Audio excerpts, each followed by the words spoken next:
Sir हमने limbic system and everything हम cover कर चुके हैं। हम पर्सनालिटीज के ऊपर हम चर्चा कर रहे थे और उसमें से एक आया था जो मुझे लास्ट टाइम अभी कॉल भी आया था। अ, उनको थोड़ी सी प्रॉब्लम हो रही थी इस चीज को समझने में। तो एक बार उसको हम थोड़ा सा एक बार रिव्यू कर लेंगे, ठीक है? अ, जी। We cover the learning factors, memory हम ये कवर कर चुके हैं।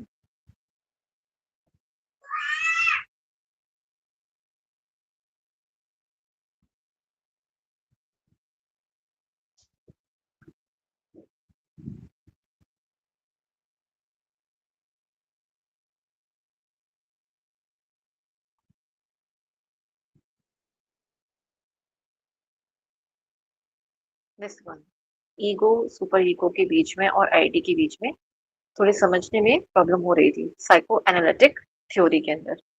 तो ये फ्रेड की जो साइको एनालिटिक थ्योरी थी इसके बारे में एक बार हल्का सा चर्चा कर लेते हैं जहां उनको प्रॉब्लम आ रही थी।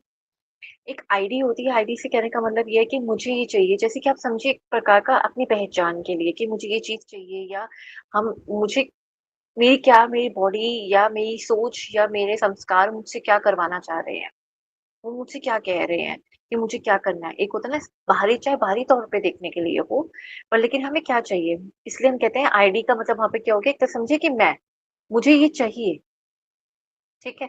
और सुपर ईगो क्या होती है, this is not the way to get it, ये नॉट में आता है, ध्यान रखिएगा, ठीक है। जैसे कि मान लीजिए मैंने यहाँ पे आपको नेगेटिव समझा, एक्चुअली मैंने आपको नेगेटिव इतना ज्यादा समझा दिया था उस टाइम पे, तो सबको लगा कि नेगेटिव में ही जाता है। नहीं नहीं नहीं, ऐसा नहीं है। सिर्फ नेगेटिव में नहीं जाता। जैसे हम कहते हैं ना कि ईगो, या कहें कि थोड़ा सा जिदपन जो है, किसी की जिद जो होती है वो अच्छी भी होती है और बुरी भी होती है।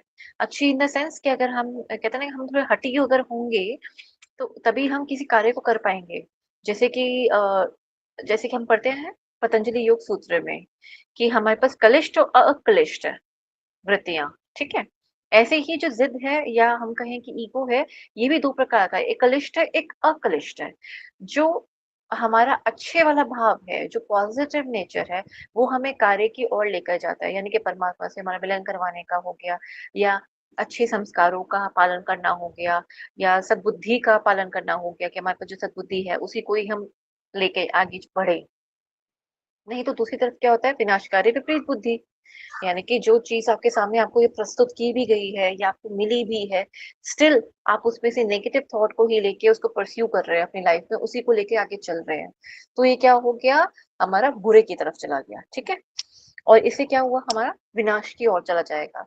तो अगर किसी ने कहा I want this, I want this का मतलब यहाँ पे क्या हो गया, आई वॉन्ट दिस का मतलब जैसे कि मैंने यहाँ पे मेजरली समझाने का प्रयास किया था उस दौरान, कि जो पोटेंशियल रेपिस्ट होते हैं, अगर किसी ने कहा कि मुझे ये चाहिए, I want to do that activity, एक पोटेंशियल रेपिस्ट है। क्योंकि देखिए, इनेट प्रॉपर्टी क्या है, बाय बर्थ क्या है, everyone wants to have this physical attraction and to fulfil all those physical attractions, या कह सकते हैं कि प्लेजर, वो सबके अंदर है। लेकिन अगर कोई बहुत ज्यादा अगर उत्तेजना में चला जाएगा तो क्या होगा, वो गलत होगा, ठीक है ना। और वो ईगो में चला जाएगा तो कहेगा लेट्स वर्क ऑन इट, यानी कि नेगेटिव वाला। और वही सुपर ईगो यानी कि हमारा कंसाइंस, हमारी अंतरात्मा हमें ये बताएगी ना ना ना ना, ये गलत बात है, ये गलत तरीका है, ये ऐसे नहीं होना चाहिए।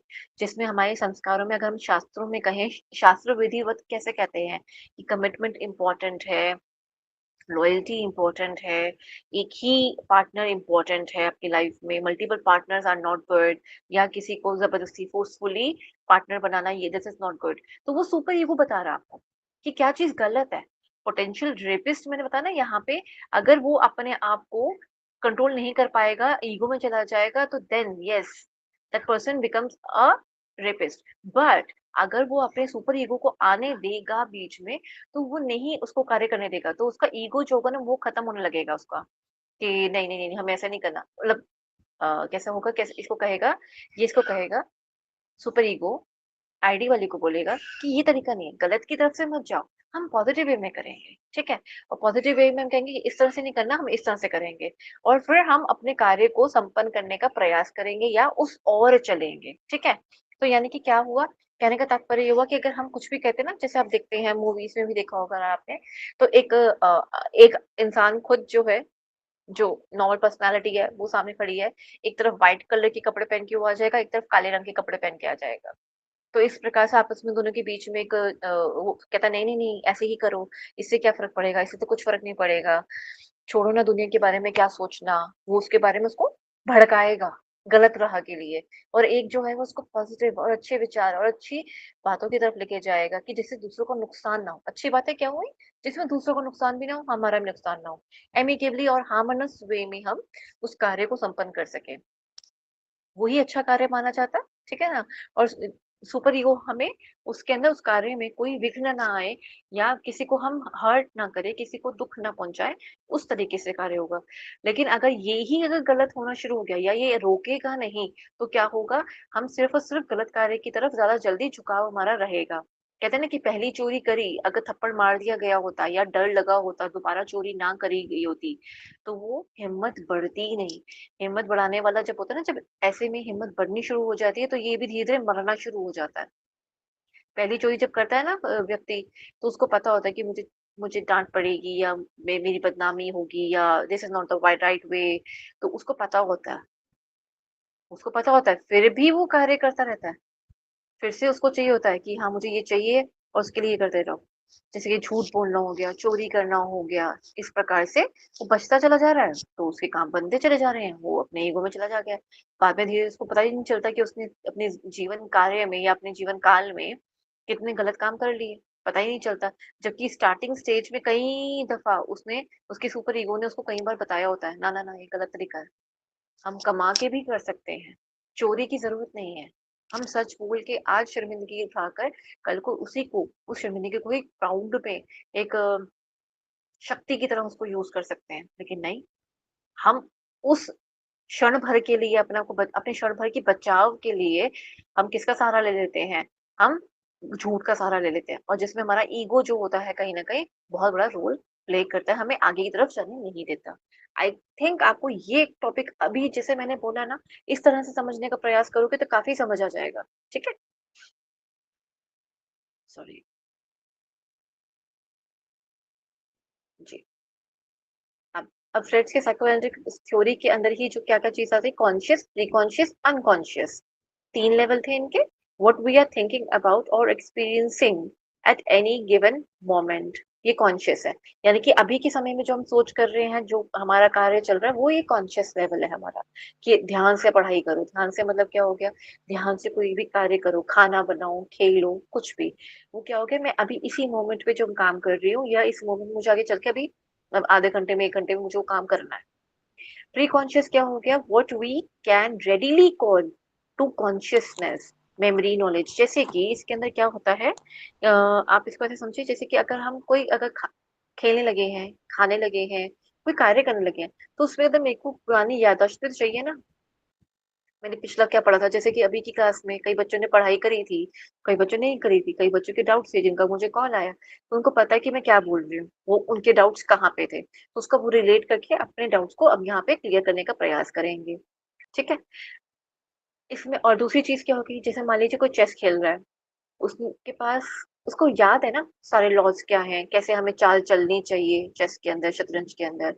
क्रिकेट खेल रहे हैं, तो क्रिकेट में उनको लॉज़ और रूल्स याद हैं, सारी नॉलेज है ना उनको अच्छे से। तो वो प्री कॉन्शियस हो गया कि किसी भी कार्य को करने से पहले सॉरी किसी कार्य को करते वक़्त उससे जुड़ी जितनी भी याददाश्त है या उससे जुड़े हुए कोई भी बात है, ज्ञान है, उसका उस टाइम पे, उस जगह पे, उस समय में काम आना। ठीक है? इसके अंदर एक और चीज़ को समझ लेते हैं, जैसे कि मान लीजिएगा किसी ने आप पे प्रहार करने का कोई प्रहार करना चाह रहा है, ऐसा प्रयास कर रहा है, तो आप अपने बचाव में कैसे रिएक्ट करोगे? वही जो बचपन से सीखा आ रहा होगा, देखा होगा, सुना होगा, उस प्रकार से ही आप रिएक्ट करेंगे। किसी ने आपको कहा कि इस जगह पे जाके चोरी होती है, तुम अपने सामान को सँभाल के जाना, अपने बैग वैग का ध्यान रखना, अभी लाइक अपने जितने भी आपके वैल्यूएबल आइटम्स हैं, आर्टिकल्स हैं, उनका ध्यान रखना। तो आपने क्या करा, आप उस जगह पे गए, मार्केट में गए या जैसी भी जगह थी, आपने अपने हर चीज़ को बिलॉन्गिंग को अच्छे से पकड़ के रखा हुआ है, संभाल के रखा, बार-बार चेक कर रहे हो, देख रहे हो, भीड़ में से भी निकल रहे हो तो प्रॉपर्ली आप बहुत सँभल के निकल रहे हो। तो ये ज्ञान जो मिला था आपको वहाँ जाने से पहले का, और वो ये ज्ञान कोई एकदम से नहीं दिया था, कुछ दिन पहले, महीनों पहले कभी दिया था। उस जगह पे जब जाने लगे तो आपको बात याद आ गई और आपने अपने हर बिलॉन्गिंग को ध्यान रखा। तो ये बात याद आ गई, मेमोरी जो थी, नॉलेज जो थी, उस दौरान उस काम में, यानी कि उस वक़्त पे कॉन्शियस लेवल पे आपके आ गई। प्री कॉन्शियस से कॉन्शियस लेवल पे आ गई, ताकि आप अपना बचाव उस दौरान कर सकें। प्री कॉन्शियस लेवल पे मेरे पास चेस के या क्रिकेट के कोई भी हमारे पास लॉस या हमारी योगिक मेमोरी हमारे पास थी कि किसी आसन को कैसे करना चाहिए। जब करने लगे, यानी कि कॉन्शियस लेवल पे जब हम उसको करने लगे, अभ्यास करने लगे उसका, तब वो हमारे लिए महत्वपूर्ण हो गई। मीन्स हम उसको कर पाए। अनकॉन्शियस क्या हो गया फिर? थॉट्स, यानी कि वो वाले विचार, वो वाली इच्छाएँ या वो वाली जो रिफ्लेक्सेस या इम्पल्सेस हम कहेंगे हमारे अंदर जो चल रही हैं, which of which we are not aware, हमें नहीं पता। कहते हैं ना, पता नहीं मेरा हाथ कैसे उठ गया, ओह पता नहीं ये मैंने कैसे कर दिया, पता नहीं मेरे मुंह से ये बात कैसे निकल गई, पता नहीं ये कैसे हो गया। तो ये क्या होता है, ये हमारा लार्जेस्ट लेवल ऑफ कॉन्शियसनेस होता है। समवेयर आप लोगों ने उस चीज को सीखा हुआ है, देखा हुआ है, समझा हुआ है कहीं ना कहीं से, कभी ना कभी। लेकिन वो एक जब हम कॉन्शियस लेवल पे जब हम काम करने लगते हैं, तो वो चीज़ उस वक़्त अपने आप आके ना उस जगह पे अपना रोल प्ले करना शुरू कर देती है। कहते हैं ना, कुछ लोगों को तार जोड़ने बड़े अच्छे से आते हैं, डॉट्स कनेक्टिंग बड़े अच्छे से आती है। वो इसकी वजह से होती है, उनको पता नहीं होता। ये इसको आप अगर हम योगिक भाषा में कहें इसको, तो ये हमारे संस्कार है जो हम इतने जन्मों के हमारे अंदर, हमारे ब्रेन के अंदर हैं। वो संस्कार ही हमें कहीं न कहीं डॉट्स कनेक्ट करने में हमारी हेल्प करते हैं। जैसे कहते हैं ना, भव प्रत्यय समाधि। कि हमारे इस जन्म में आके हम कैसे स्पिरिचुअलिटी को समझ के आगे बढ़ते चले जा रहे हैं। हालाँकि पहली बार पढ़ रहे हैं, लेकिन लगेगा ऐसे जैसे जानते हैं, हाँ, ये तो सब कुछ हमें पता था, कुछ ऐसा लगने लगेगा। या आप बहुत स्पीड से या बहुत जल्दी उस चीज़ को पकड़ पाएँगे, समझ पाएँगे। ठीक है?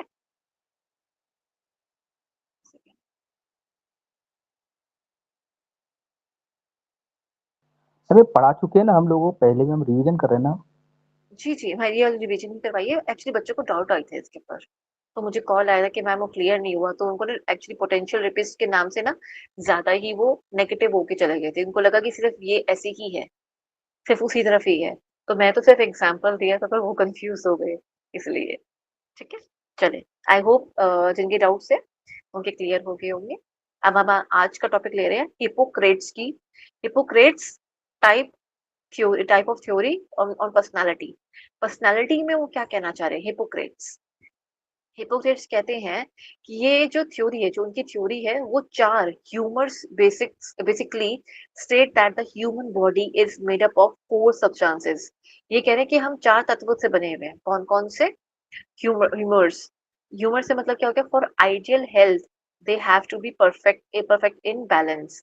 When this balance is lost, it leads to sickness. ये कुछ-कुछ ना सुनने में समझ आ रहा होगा आप सभी को, कि किसकी जैसी थ्योरी है हमारी। बड़ी सिमिलर सिमिलर सी थ्योरी है सुनने में।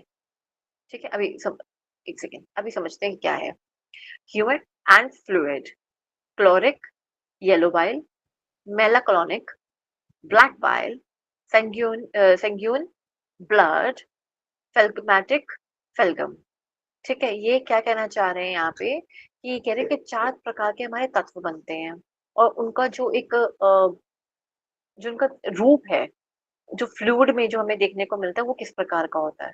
तो इन्होंने कहा कि अगर ये बैलेंस में होंगे ना, चारों के चारों ये बैलेंस में होंगे ना, तो वो इंसान परफेक्ट है। लेकिन अगर किसी एक का भी बिगड़ाव हुआ, या एक भी कहीं से उसने अपनी जो उसकी मात्रा है, उसमें ज़रा सी भी हेर-फेर हुई, तो उसे बीमारी आएगी।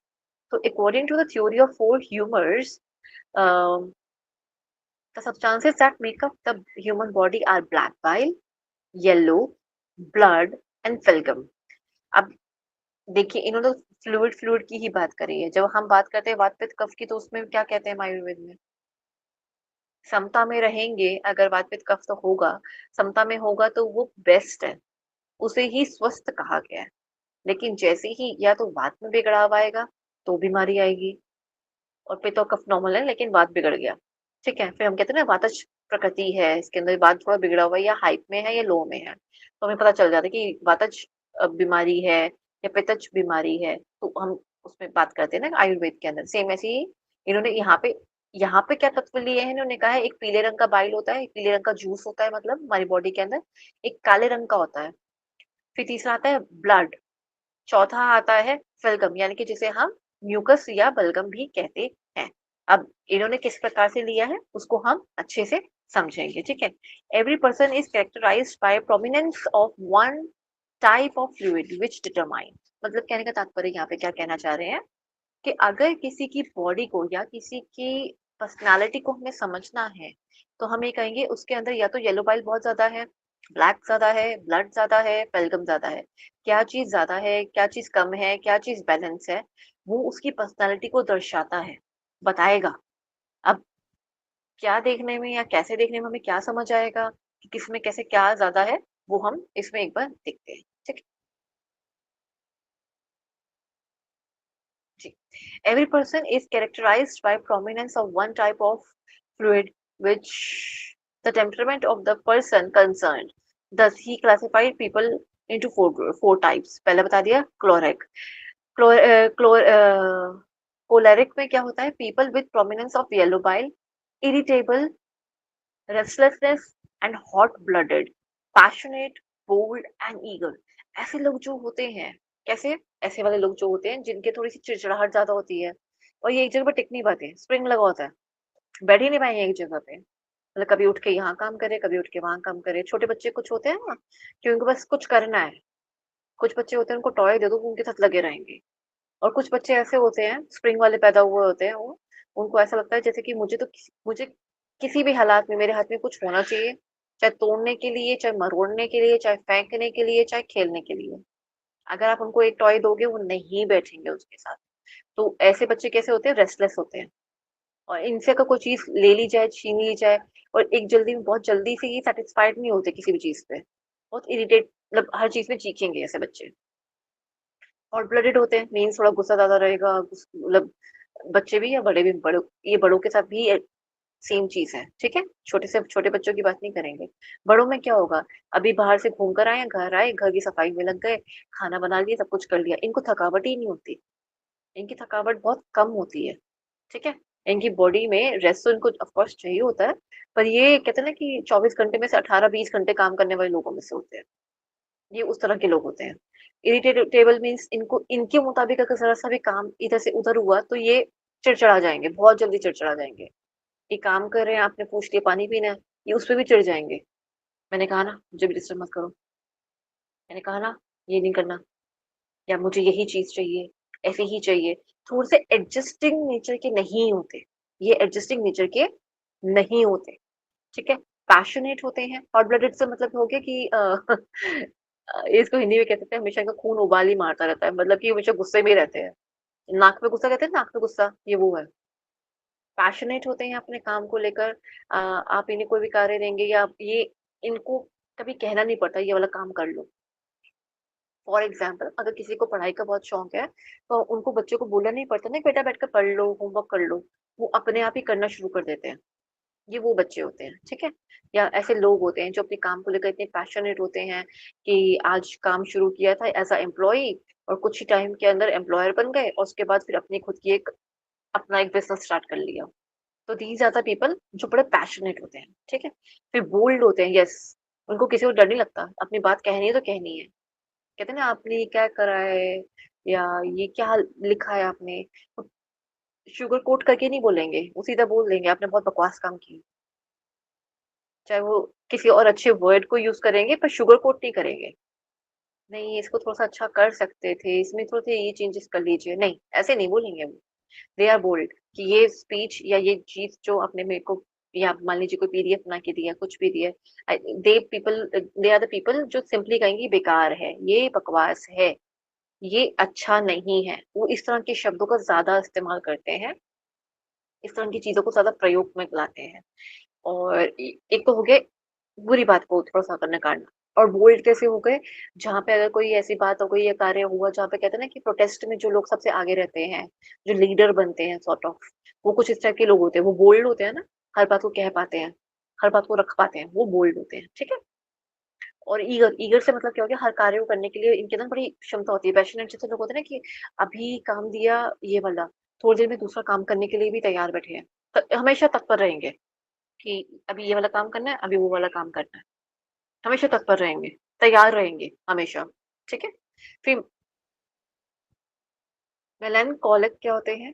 ये पीपल जो होते हैं, ब्लैक पाइल इनके ज़्यादा होते हैं, ये थोड़े दुखी-दुखी से, अलग से एक जगह पे रहने वाले टाइप के, रिज़र्व नेचर के, थोड़े डिप्रेस्ड रहेंगे।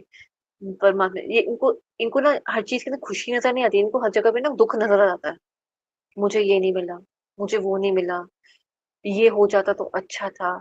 जो आया है वो अच्छा नहीं है, पर जो अगर अगर हो जाता, कहते हैं ना काश की लिस्ट बहुत लंबी होती है और एंडलेस होती है, वो खत्म नहीं हो सकती।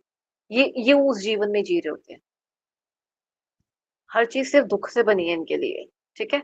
इनकी हर चीज़ इनके लिए क्या बनी है? दुःख से बनी है, रोने से बनी है, आँसुओं से बनी है, खुशी से नहीं बनी है। ये उस चीज़ में दिखेंगे, इनको ज़रा सी खुशी मिलेगी तो कहेंगे, हाय परमात्मा तूने मुझे 100 दुखों के बाद मुझे आज एक खुशी दी। ये वो लोगों में से है। ये नहीं देखेंगे 100 जो चीज़ें दी थी वो दुःख नहीं थे सिर्फ़, उसमें खुशी भी थी, पर देखने का नज़रिया नहीं था, ठीक है? ये वो उस तरह के हैं। And they devoid of hope in life. इनके पास ना उम्मीदें ही नहीं होती किसी चीज़ की। कोई चीज़ की कहते हैं ना होपलेस इंसान होते हैं। इनको किसी चीज़ से, किसी भी चीज़ से, किसी भी इंसान से कोई होप ही नहीं होती। ये बड़े ही अलग-थलग से रहेंगे, ठीक है? ये वो वाले हो गए। सैंग्विनिक क्या हो गए? Blood content is high in such people. ये बड़े ही कहते हैं ना कि ये हम करवाते हैं जब योग में मॉर्निंग में हम कहते हैं ना कि हँसिए, आपका ब्लड ज़्यादा बनेगा। इससे क्या होता है कि हम ज़्यादा चीयरफुल, हैप्पी, ऑप्टिमिस्ट लाइफ़ हमारी लाइफ़ हो जाती है। उसमें दुःख दर्द वाली जैसी चीज़ें जो होती हैं ना बिल्कुल दूर होनी शुरू हो जाती हैं। तो ऐसे लोग कैसे होंगे? खुशहाल दिल वाले, हमेशा खुश रहने वाले, दूसरों को भी खुश देखने वाले, उनकी जो बातें वो कर रहे हैं वैसे अच्छी अप्रोच वाले जो होते हैं, पॉजिटिव अप्रोच की जिनसे, ठीक है? फेल्केमैटिक कैसे होते हैं? Predominance of phlegm. ये काम होते हैं, थोड़े शांत नेचर के होते हैं, चुप रहने वाले लोग होते हैं, रिलैक्स्ड। रिलैक्स से मतलब ये नहीं कि जहाँ बैठे वहाँ जाके रिलैक्स कर लें। रिलैक्स से मीन्स गुस्से वाले नहीं होते।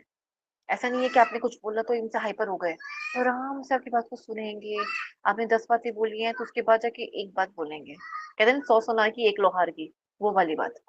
ठीक है? और ये कामली हर बात को सुनते हैं, समझते हैं। क्यों?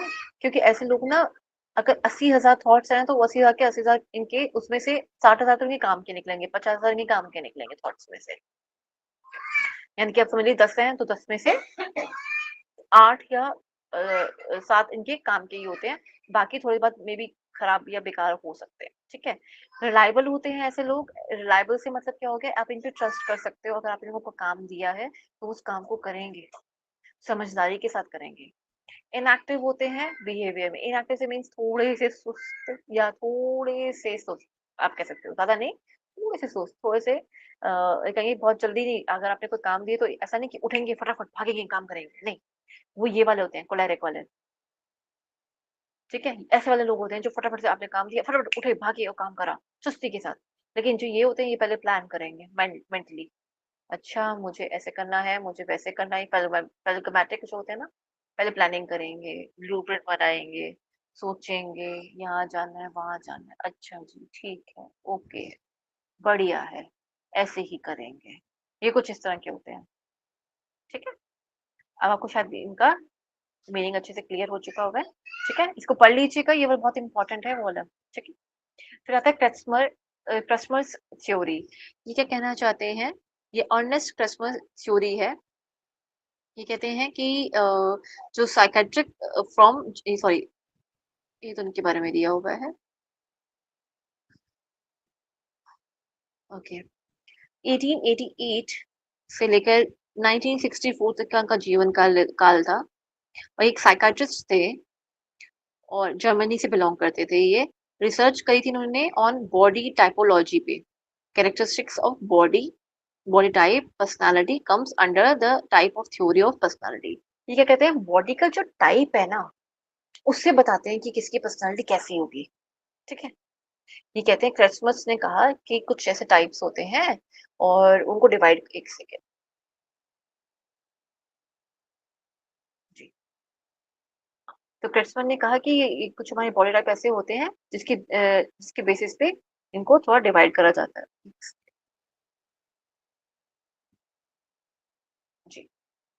ठीक है? तो क्या 4 टाइप है, इनके भी 4 टाइप है और पिछले भी 4 टाइप ही थे, ये वाले भी 4 टाइप है।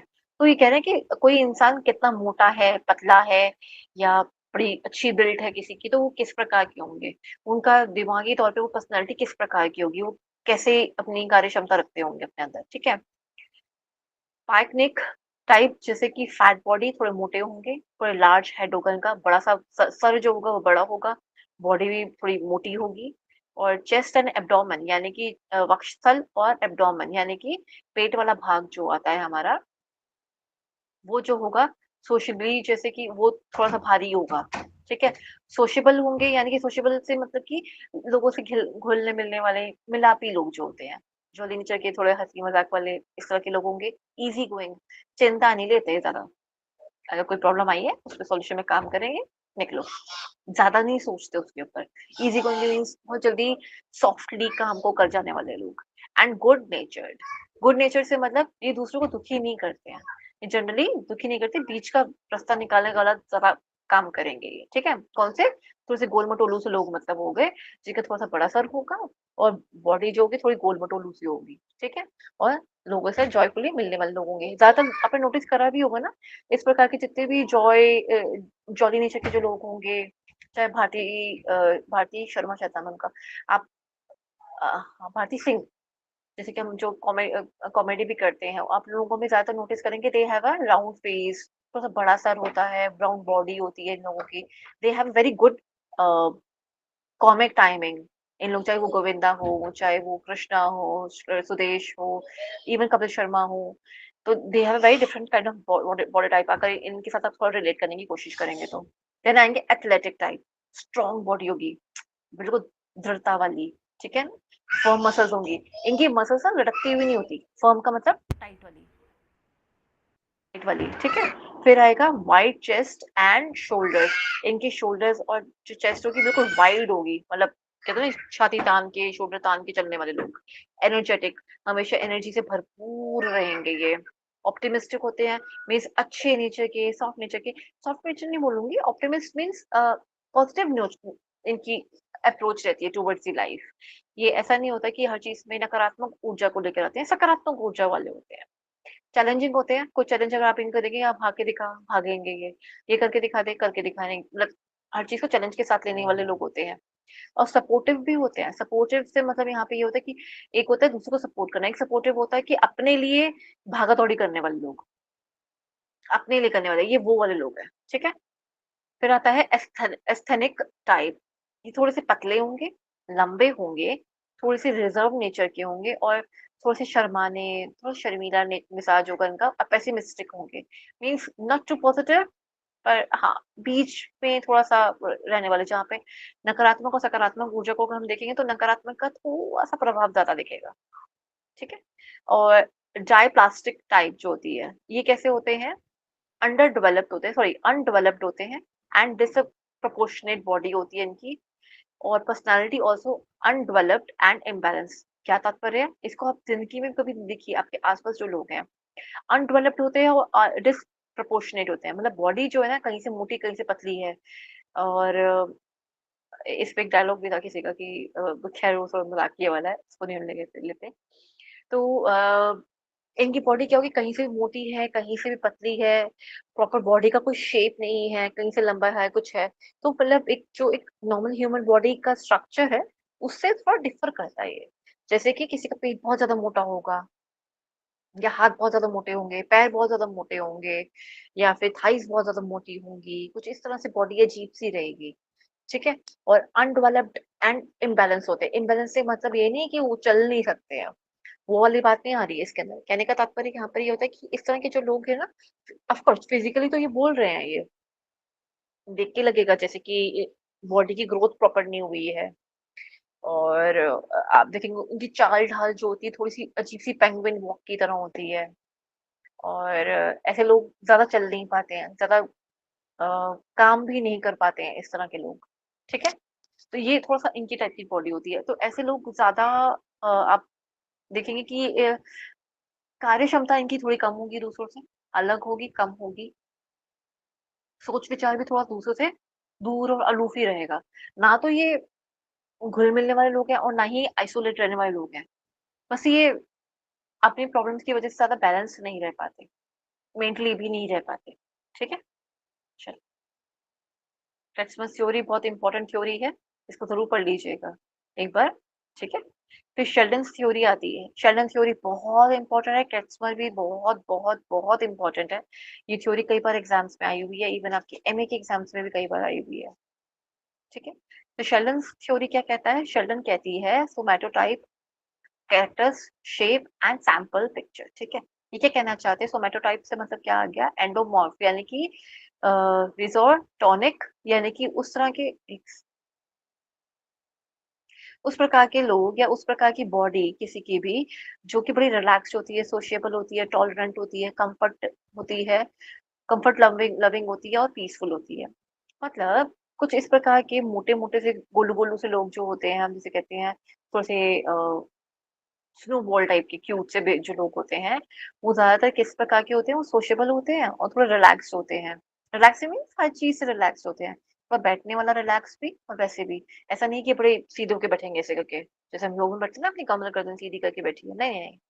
दे आर वेरी क्वाइट लाइक थोड़ा-सा रिलैक्स करके बैठेंगे, कॉर्नर में आराम से, जहाँ भी बैठेंगे खुश होके आराम से बैठेंगे। इनको रिलैक्स या कम्फर्ट लेवल ज़्यादा इम्पोर्टेंट है इनके लिए। ये कहते हैं ना कि एक बंधी हुई जगह पे थोड़ा कम रह पाते हैं। इनको ज़्यादा रिलैक्स वाला ज़्यादा ज़्यादा चीज़ चाहिए। आप इनको देखेंगे सूट-बूट वाले लोग कम होते हैं ये। ये ज़्यादातर उस तरह के लोग होते हैं जो जिन कपड़ों में इनको रिलैक्स फ़ील होता है ना, ये उन्हीं कपड़ों को ही पहनेंगे। आप जितना मर्ज़ी बोल लीजिए ये पहने ये अच्छा लगता है या वो पहनिए ये ज़्यादा अच्छा लगता है, नहीं। ये वो पहनेंगे जो इनको ज़्यादा कंफर्टेबल लगता है, ठीक है? उस तरह के लोग हो गए। सोशेबल होते हैं और टॉलरेंट से मीन्स अगर आपने कोई अपशब्द बोला है तो ये उसे सुन लेंगे। एकदम से तुरंत जवाब नहीं देंगे। चाहे रोना निकल जाएगा, तुरंत नहीं बोलेंगे कुछ भी। कम्फर्ट लविंग जैसा मैंने बताया कि जो पहनना है वही पहनेंगे, जो खाना है वही खाएँगे। किसी की इस बातों में नहीं ज़्यादा सुनते वो। उनको अपना कम्फर्ट लेवल सबसे ज़्यादा इम्पोर्टेंट है। पीसफुल होते हैं, पीसफुल से मतलब आ गया जो टॉलरेंट है वो तो पीसफुल होगा ही होगा। क्योंकि टॉलरेंट का मतलब ही ये होता है कि आपके आस-पास जो एडजस्टिंग नेचर है, जिनके अंदर ये चीज़ ज़्यादा होगी वो पीसफुल ज़्यादा होते हैं। क्योंकि हर जगह वो लड़ाई नहीं करते ना, या हर जगह पे उनको मेरी मैं नहीं चाहिए होती, कि मैं सही हूँ, मैं ही मैं हूँ। वो चीज़ ये नहीं रखते हैं। ये पीसफुल थोड़े नेचर के रहते हैं, क्योंकि हर जगह पे अपने आप को आगे रखने का इनको शौक नहीं होता इस तरह का, ठीक है? शेप कैसी होती है? प्लम। प्लम से मतलब क्या हो गया? वो जो हमारा आता है ना फ्रूट आता है प्लम फ्रूट जो होते हैं, कुछ वैसे। वक्सॉर्म डेवलप्ड होते हैं डेवलप्ड होते हैं विसरल स्ट्रक्चर। विसरल मतलब अंदरूनी स्ट्रक्चर जो होता है थोड़ा-सा डेवलप्ड नेचर का होता है, थोड़ा नहीं प्रॉपर डेवलप्ड होता है। वक्सॉर्म से मतलब हो गया कि थोड़े से गोलू-मोलू, थुलथुले टाइप के जो जैसा मैंने बताया, ठीक? मेसोमॉर्फ यानी कि सोमैटोटॉनिक। ये इस प्रकार के बच्चे कैसे होते हैं या लोग कैसे होते हैं? एक्टिव नेचर के होते हैं, असर्टिव होते हैं, विग्रस होते हैं, कॉम्बैटिटिव होते हैं। बॉडी कैसी होती है? मस्कुलर। मस्कुलर का मतलब क्या हो गया? जैसे कि हमारे योग में होते हैं ना, आप योग में देखेंगे कि जब इंसान यहाँ से यहाँ जाता है तो अपने आप को बड़ा चेंज महसूस करता है। पहले वो गोलू-मोलू से थे, मोटे थे, चीज़ें कम कर पाते थे, कम्फर्ट लेवल ज़्यादा इम्पोर्टेंट था। अब क्या है इनके लिए ये सब चीज़ें नहीं है। ये ज़्यादा जल्दी, ज़्यादा फास्ट सोच पाते हैं ऐसे लोग। ऐसे लोग ज़्यादा काम कर पाते हैं।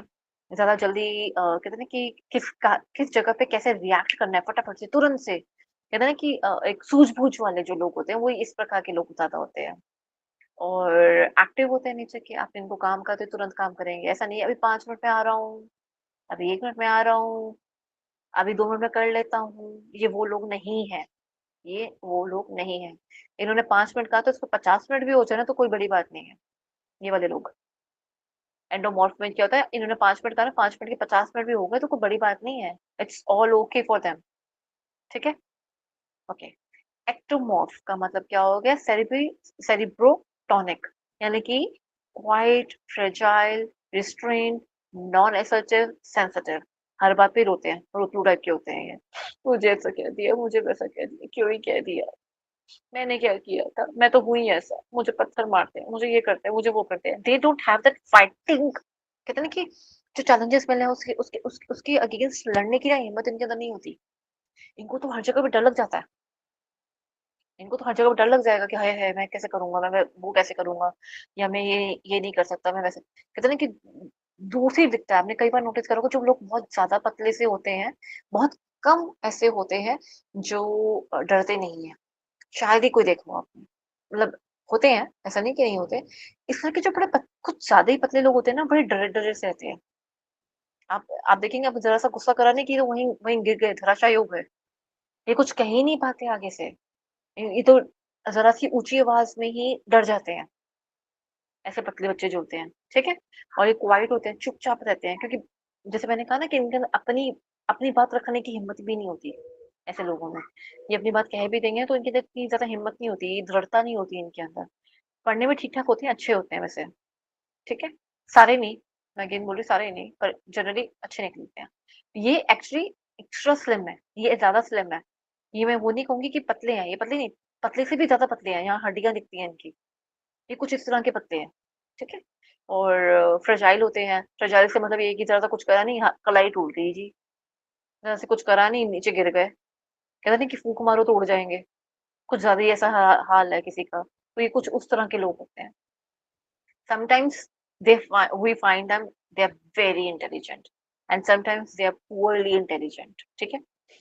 लीन होते हैं, जैसे मैंने बताया, एक्सट्रीम पतले होते हैं, डेलिकेट जैसे मैंने अभी बताया कि कुछ ज़्यादा ही ज़्यादा अभी पंजे में खेल रहे थे, कलाई में दर्द होना शुरू हो गया, अब 4-5 दिन तक वहाँ पे बाम ही लगा रहे हैं कि मेरे हाथ में दर्द हो रहा है। पुअर मसल्स होती हैं, पुअर मसल्स मीन्स कोई there is no muscle growth, protein नहीं है होता इनके अंदर इतना, और मसल ग्रोथ रहती ही नहीं है इतनी, ज़्यादा खा भी नहीं पाते हैं। अब यहाँ पे इनको सेरिब्रोट्रॉनिक क्यों बोला? सेरिब्रो से मतलब क्या होता है कि ब्रेन लेवल पे, दे आर वेरी अच्छा, असर्टिव इन्होंने वर्ड यूज़ करना चाहा यहाँ पे। असर्टिव का मतलब वही है कि ज़्यादा दिमाग नहीं लगा पाते, क्वेश्चन सॉल्विंग थोड़ी कम होती है, या तो अच्छी होगी या तो नहीं होगी, ठीक है? एक होता है कि खाई जा रहे हैं, ठीक है? बॉडी में थोड़ा कम लग रहा है, लेकिन they are active in nature. आपने कहीं देखा होगा, पतले हैं, कहते हैं कि बड़े-बड़े ही सूखे से हैं, लेकिन काम बड़ी सफूर्ती से करते हैं, इंटेलिजेंट बड़े हैं, they are in the IIT, in AIIMS, बच्चे बड़ी मेहनत कर कर के पढ़ रहे हैं, आगे बढ़ रहे हैं। या मान लीजिए कोई आपकी कॉर्पोरेट लाइफ में कहीं पे हैं, आपको दिखेंगे पतले हैं लेकिन वो हैं, पर वो ना इस कैटेगरी में नहीं आते, वो इस कैटेगरी में नहीं आते, वो पतले ज़रूर होते हैं, पर वो ओवर में नहीं होते, अंडरवेट नहीं होता मतलब, वो अंडरवेट वाले नहीं होते। ठीक है? उनका दिमागी तौर पे दे आर वेरी एक्टिव। पर लेकिन जो ये वाले लोग होते हैं ना, ये अंडरवेट तो होते ही होते हैं। इनका दिमाग भी जो होता है ना, ज़्यादा तेज़ नहीं चलता, सेरेब्रो में है। सेरेब्रो से मतलब यहाँ पे सिंपल सिंपल सा जोड़ लीजिएगा, दिमागी तौर पे ये they are very weak, ectomorph, अंदरूनी तौर पे।